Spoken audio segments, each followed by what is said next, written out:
Do you currently make any of these 5 skincare mistakes?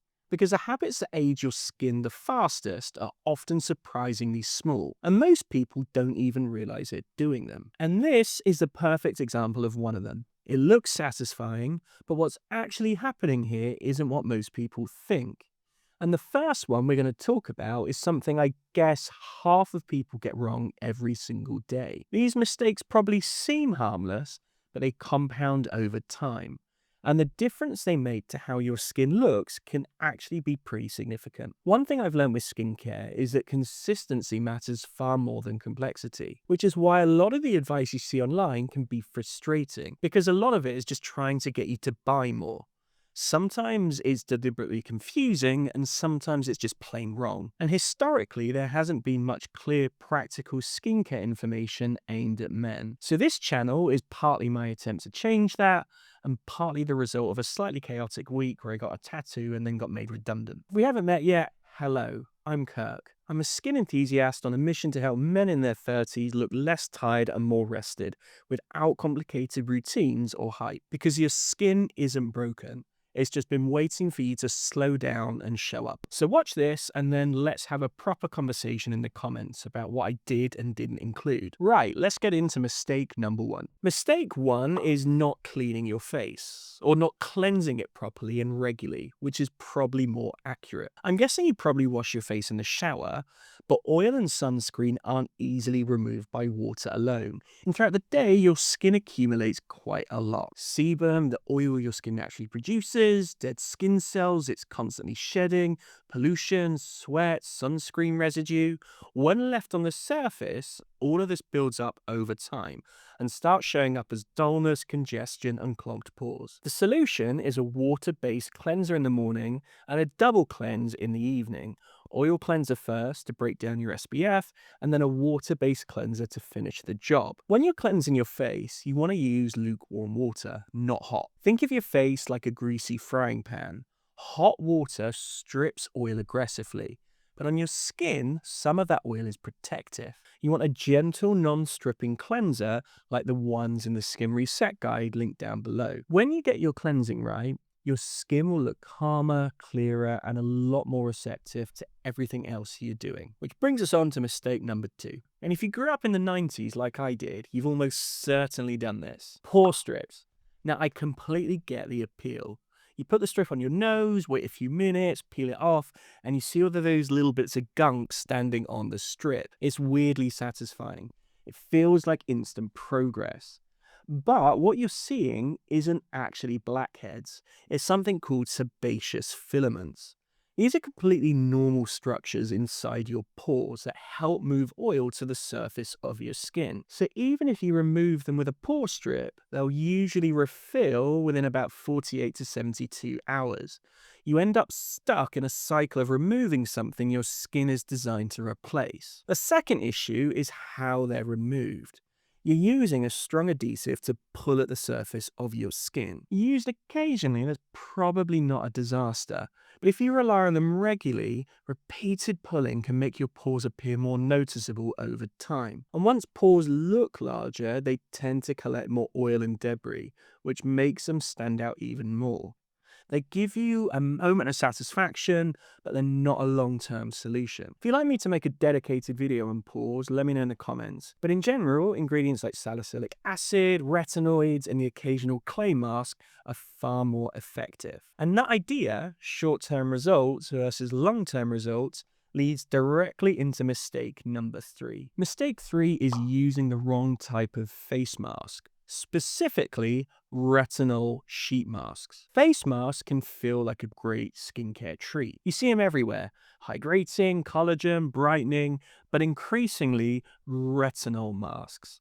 And the right mask can be useful.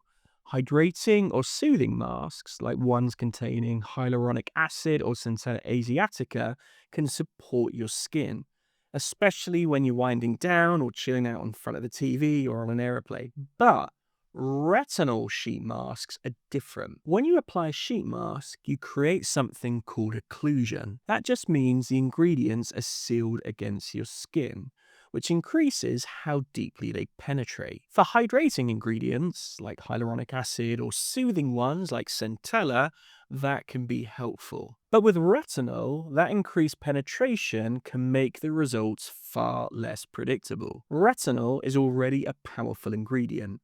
Used gradually, it can improve texture, support collagen, and make your skin look healthier. But when you trap it against your skin under a mask, you can suddenly increase the strength of what your skin is receiving. And a lot of the retinol masks out there don't even disclose the percentage of retinol inside them, so you're essentially guessing. In most cases, you'll get far better results using a well-formulated retinol cream consistently over time. I made a video about this that should be popping up here and is linked down below. Now, mistake number 4 is a simple one, but one of the easiest wins in this entire video. Mistake number 4 is washing perfectly good skincare products down the sink. Once you've applied your moisturizer or serum to your face and neck, most people instinctively rinse their hands.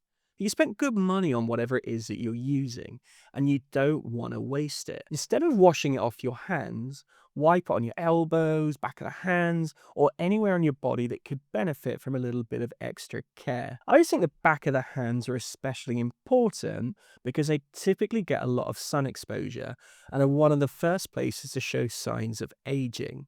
But your elbows can be a great shout too. I met quite a few people who've clearly taken great care of their face over the years, but the backs of their hands and elbows give the game away. And I don't want that to be you. I made a guide to the ultimate body care routine that should be coming up here and is linked in the description if you want to go further.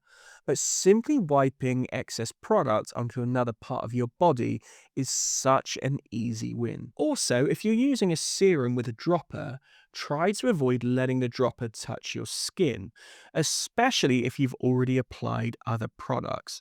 It can contaminate the bottle and potentially affect the formula over time. And the final mistake on this list is probably the one that matters more than all of the others combined. Mistake number 5 is treating your skin as if it exists in isolation from the rest of your life.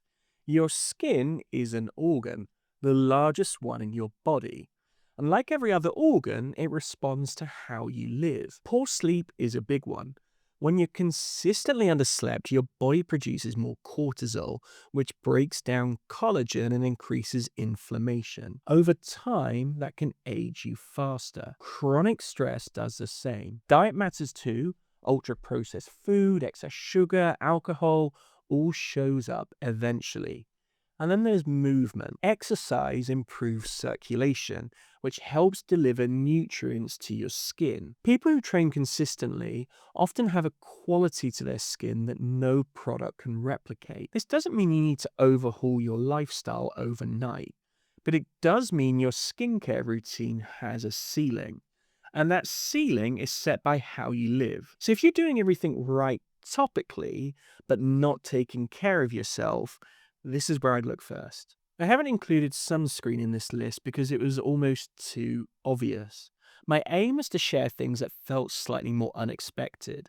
But SPF is absolutely essential if you want to slow premature aging, especially when UV levels are 3 or above. If you want to go beyond avoiding mistakes and build a simple routine that actually works, the free skin reset guide is linked down below. Let me know in the comments which of these mistakes surprised you the most, and if you want to watch a video on Korean skincare, watch one of them here. Thanks, and I'll see you in the next one.